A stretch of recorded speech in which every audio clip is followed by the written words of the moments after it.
અલ્પેશભાઈ, જે પ્રમાણે રાજદ્રોહનો તમારા પર અને હાર્દિક પટેલ સહિત અન્ય 2 પર કેસ હતો તે પરત ખેંચાયો છે, શું કહેશો?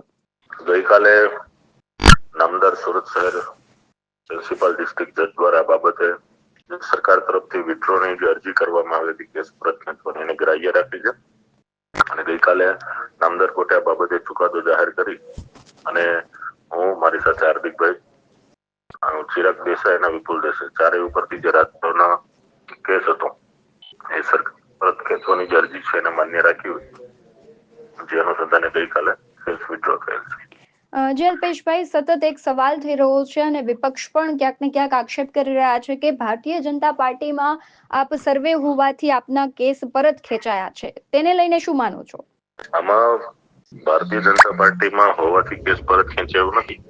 આ નિર્ણય એ સરકારનો પહેલા નથી, ભારતીય જનતા પાર્ટીમાં તો પછી એવા એની જે પ્રોસિજર હોય એ પ્રોસિજર ચાલુ હતી. બીજું, સરકાર દ્વારા આંદોલનના જે કેસો હોય છે સમયાંતરે પરત ખેંચાતા હોય છે. ઘણા બધા અન્ય આંદોલનો પણ છે.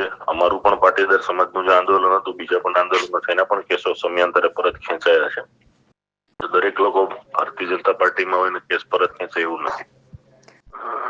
જી અલ્પેશભાઈ, આપ જોડાયા તે બદલ આપનો ખૂબ આભાર.